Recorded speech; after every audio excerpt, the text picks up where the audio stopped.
Reality reset, a wedding in disarray. A woman named Lucy who kidnaps the town's mayor, and a question: who or what is Gares? Our 5 travellers begin their way up the mountain. Welcome to episode 2 of Worlds Set Back. And so they follow the bridge up and they get to this enormous lake.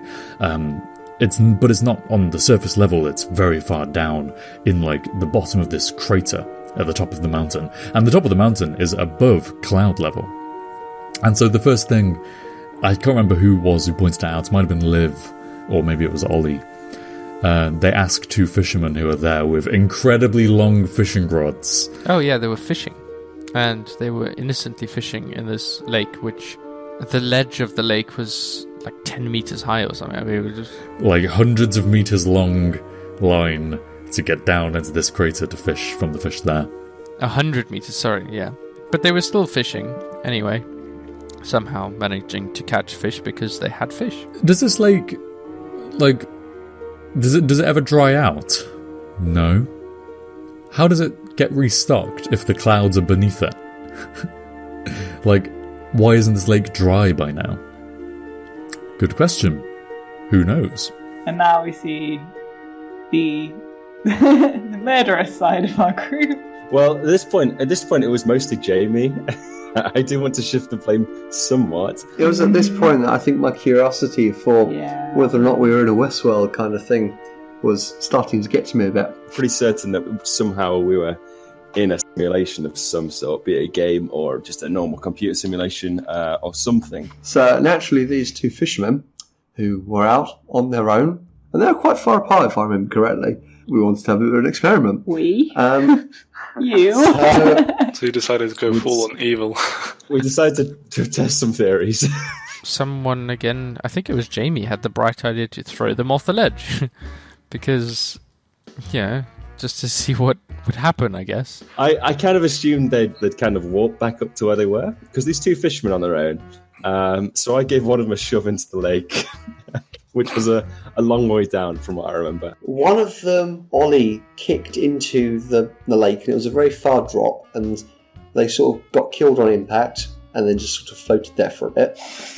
They didn't spawn back up, and the other fisherman did a run. The other one, using a torch that I picked up from the wedding right at the start, I decided that I would gently encourage, sort of crush his head and see if he was a robot. Jamie crushed his skull with a rock from what I remember. Because he had a theory that they were robots? Yeah, that was his working theory, yeah. So he decided to check, their internal, so he just crashed the guy's skull, that was disgusting. After killing this man, Jamie decided to skin him and pull out his insides to see if he was indeed a robot. It turns out there was a brain inside his head, and I felt slightly guilty. I just remember. We knew he was a robot. In conclusion, he was not. He was not a robot. He was a human with flesh and blood and a brain. I just remember Harvey being like,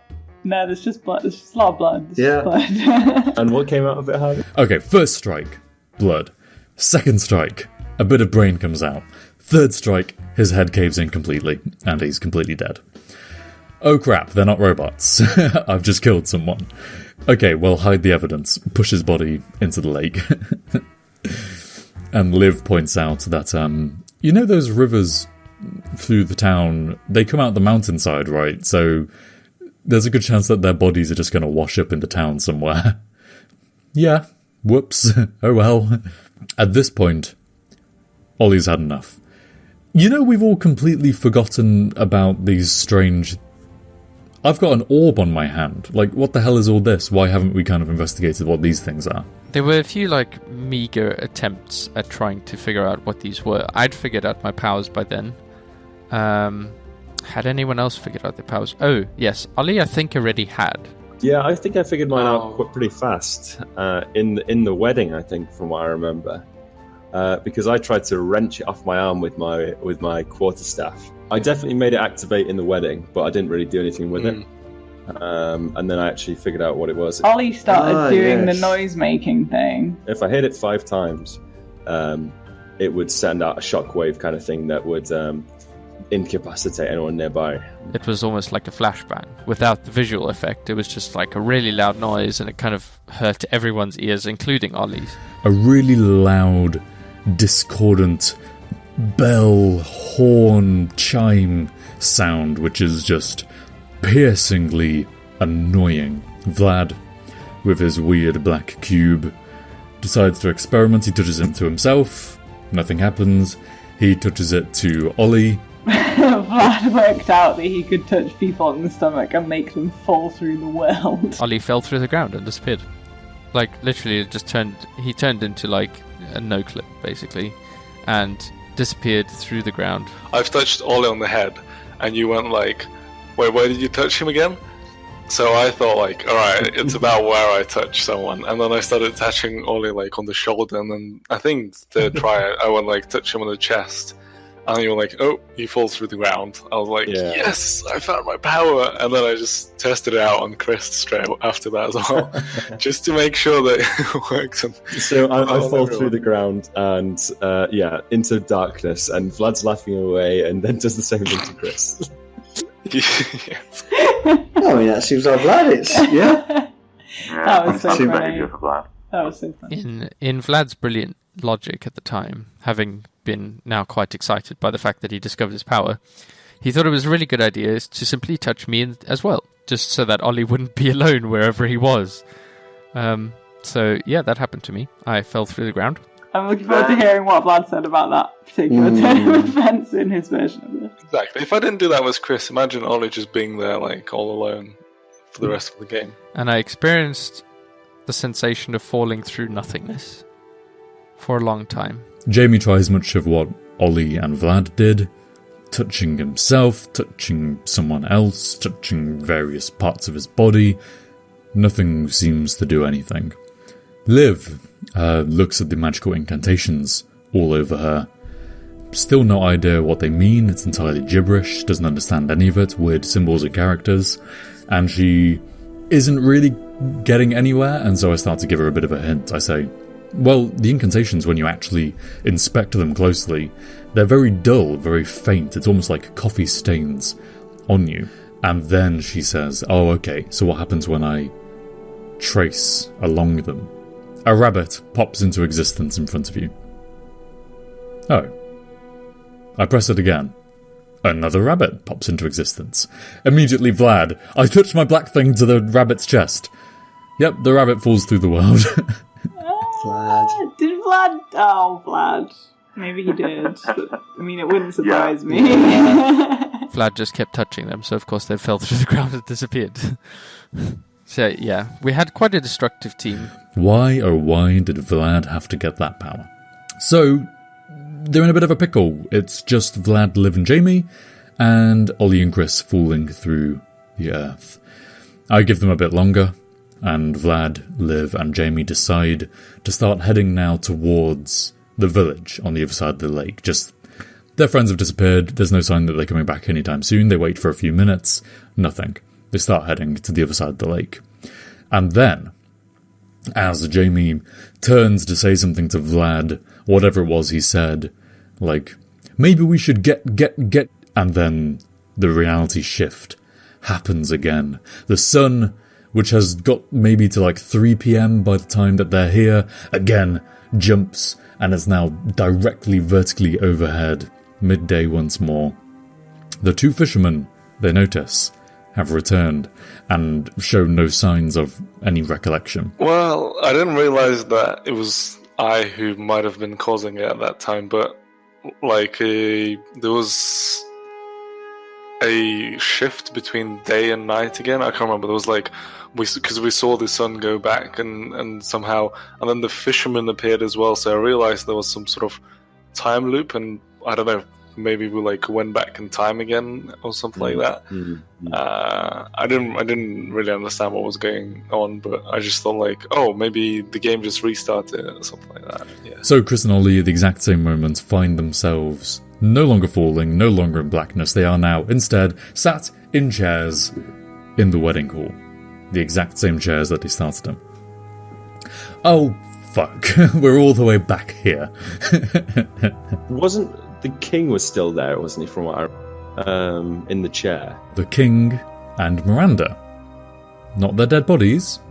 The king and Miranda standing on the steps, on the lovely stone steps at the end of the hall, waiting for Adrian and for all of the wedding guests. And nothing bad appeared to have happened, or no one expected anything bad to happen. So it was almost as if we got sent back in time. Yeah, at which point he turned into Lucy, from what I remember. Did I try to transform into Lucy? Why did I do that? At which point I pretended to be a kind of great wizard or something, and tried to subdue Chris, pretending to be Lucy, to try and earn some kind of reward from the king. Or that was the plan. I think Chris rolled a 1 immediately, and the ruse was up. And so eventually, Chris and Ollie leave the wedding hall and begin to make their way back up the mountain. Liv, Jamie, and Vlad proceed to the village on the other side of the lake. Oh, and on their way there, several weird things happen. The clouds below them draw in black, and a thunderstorm begins with crackles of lightning. They see a deer in the rain, and its eyes glow, and as it sees them, it turns and starts running away, and Vlad futilely chases it, but gets nowhere. Walking into the village, they find the population all have sunken heads, shrugged shoulders, going about their business very melancholically. They stop some of the villagers and ask them what's going on, and they just mumble something about, "We are working for Lucy." Nothing really to say. And so, with very little else to do, Liv summons some more rabbits, which Vlad promptly makes disappear through the world again. And they continue on their way. One of the villagers notices them and says something to another villager, and then turns and begins to run in the direction of the watchtower, the bell tower. By the way, at this point they notice that the bells haven't been ringing. After that last reality shift, since then, there's not been a chime, even though an hour has passed. Vlad sprints to catch up with the villager who was running away and asks him what he's doing, and he said, "Whoa, I'm going to Lucy." "Why are you going to Lucy?" "Oh, I'm going to tell her about you." Yeah, because we talked to him and we said that we weren't townspeople, and he went over to report, and I was just caught up with him, and I got him through the ground as well. And so he touches his black cube to the guy's chest, then the guy falls through the ground as if it's not even there, and is gone. Feeling very happy with himself, Vlad and the rest continue onto the bell tower. By this point, the session has been going on for a good 4 hours. Maybe longer. I don't know. It felt like a long time. They get to the base, there's some people standing guard. Vlad asks if they can go in, they say no. He says that Lucy wanted us to be here, and then they say, "Oh, okay," and just let him through. I think we rolled well as well. I think I rolled 18 on persuasion, so that's why you let us through. Yeah. And they walk into the bell tower and find themselves in a very empty room. There is a door, a weird-looking door with no handle. It seems to be made of metal and with a seam down the middle at one end, and at the other end, and at the other side of the room, there is an exit which leads to a staircase, which appears to just disappear around the side of the bell tower. And these bell towers, if I haven't stressed it enough already, they are absolutely huge, humongous, far bigger than any other structure remotely. It's 4 times the size of a skyscraper in reality. I don't know. I imagine them kind of in Assassin's Creed, you have those bell towers in Italy, for example. No, I imagine them enormous, huge things. I just thought they were mediocre. Enormous bell towers. They choose the stairs. We were obviously very health conscious, so we decided to take the stairs and go investigate the stairs. And so they begin climbing their way around this spiraling staircase.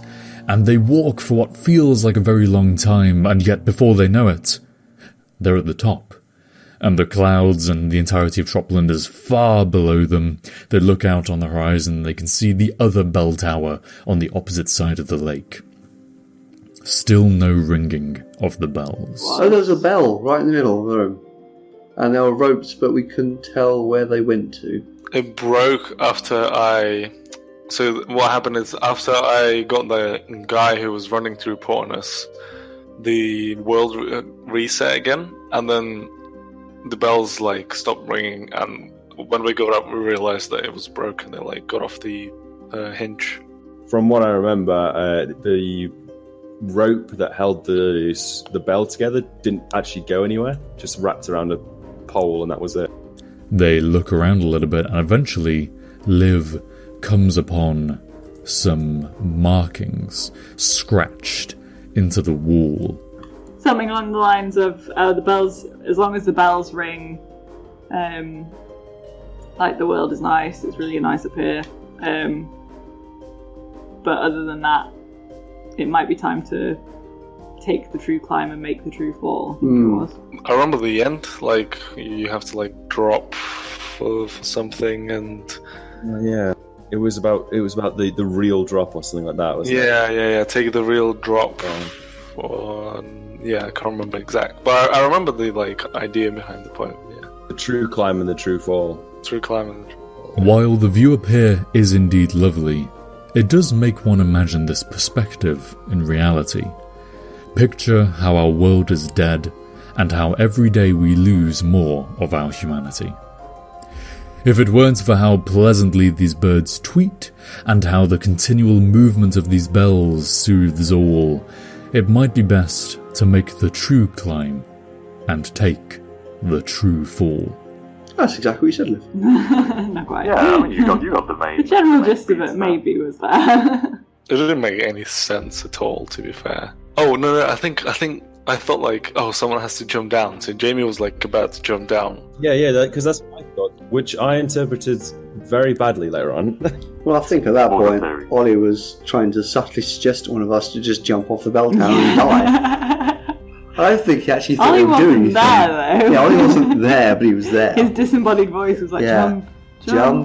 I don't think he actually thought he would do anything. The whole, the bells being something that was keeping the world in check or keeping the world working was something that occurred to me. And the whole true climb, true fall thing suggested a degree of unreality to what we were seeing. And so, getting to the bottom, what they find is a whole gang of these depressed, sunken-faced villagers, and Lucy standing there. Lucy!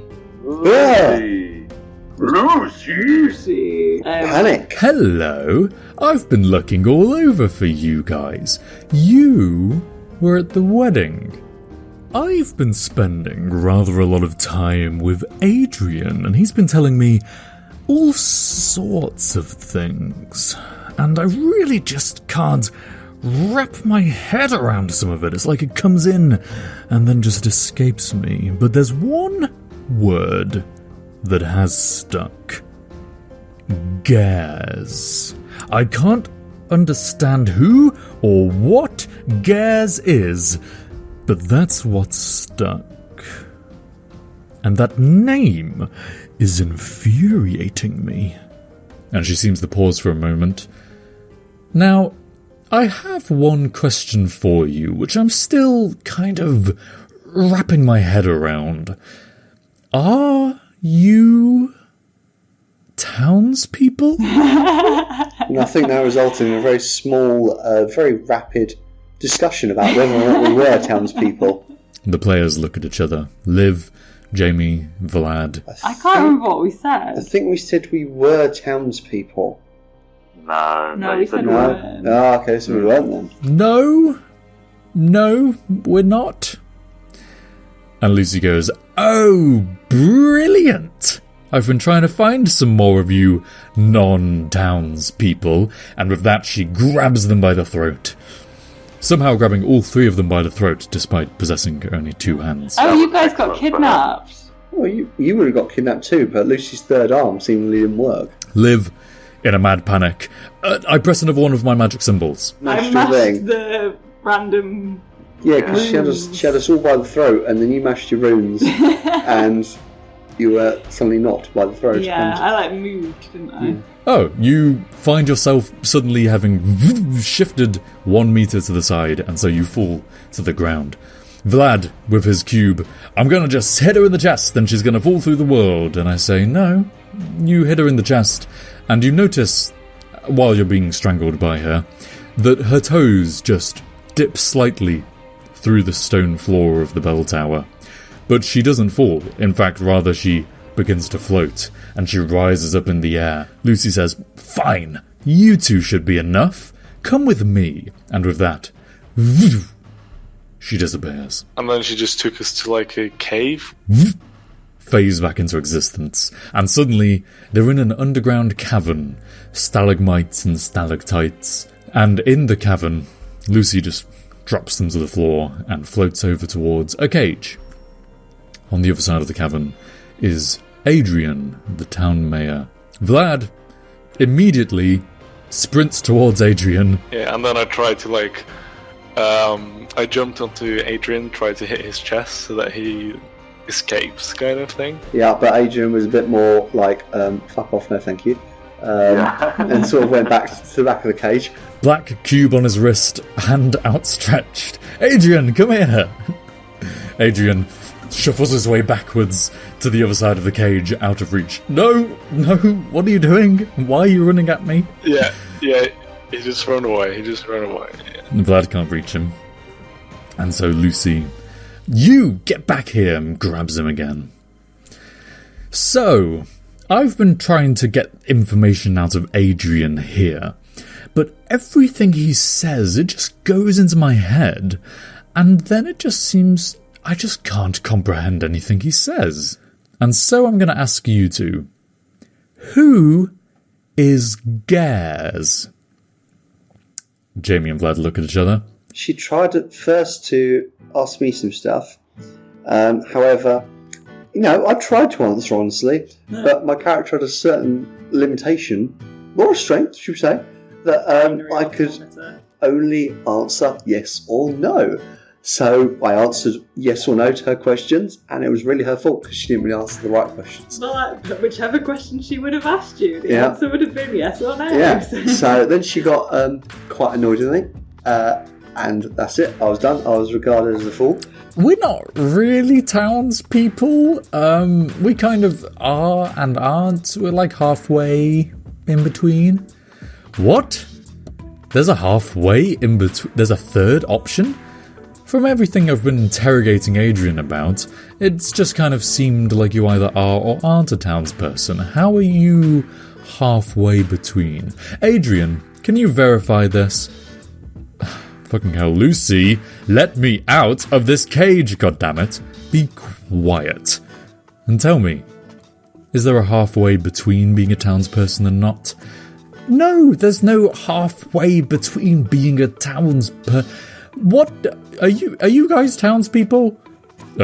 We don't know. How do you not know? The conversation continues thusly, until I think it was maybe Vlad or someone pipes up. I know where you can find Gaz. Oh, really? And then she moved on to Vlad, and he was slightly more forthcoming, I think. He was. Than you. Traitor. The funny thing was that she asked us about Gaz, and I said that he's in the church. Like, I literally went all honest, all open to her, and I just told her everything, that he's in the church behind the door. Adrian shouts at Vlad, "You idiot! Why did you tell her that?" Well, I think, Adrian, maybe we should go on a trip to the church. And so Jamie and Vlad have to attempt to persuade her to take them with her. Doesn't work. Poor rolls, really bad form. And so Lucy teleports And she teleports to just outside the church.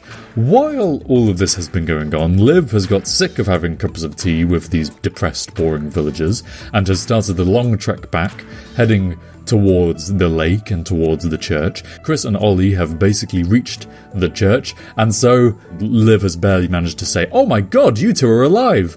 before Lucy... "Hello! I have found you! You evaded my grasp!" She laughs at Liv. "You're a sneaky one, aren't you?" And Liv's like, "Yep, I'm getting ready," with the magic symbol, which apparently makes her teleport 1 meter to her right. And there's Ollie. Immediately, Ollie 5 times on his gel orb. Lucy, "Oh god, oh, what the hell am I doing?" As the discordant bell chime annoying noise rings out, and they all lose focus for a while. Oh hey, before I can't remember exactly what happened. Did we start on a good footing with her? She came to the church on her own, and then she asked me and Chris how to get into Gaz's room. To which I said, "We need Adrian," and then she disappeared. And then she reappears With Adrian. At which point I said, "I'll help you, but you need to bring the other two." I think I managed to persuade Ollie to persuade Lucy that she should go back and get Vlad and Jamie. I think I rolled a very high number. I think I rolled like a 20 in that one, yeah. And so the gang is reunited, with Lucy's ability to teleport coming in very useful to bring them all back together outside the church that they were at, what feels like so long ago now.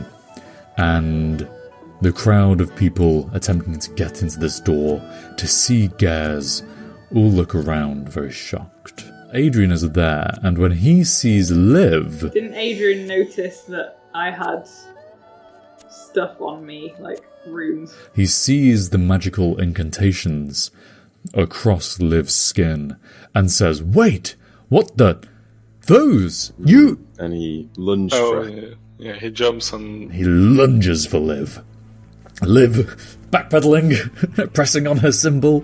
She's going...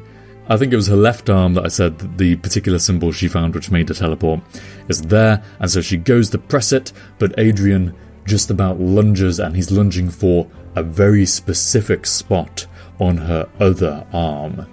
And all of them try and stop him from lunging. Ollie's trying to use his orb thing.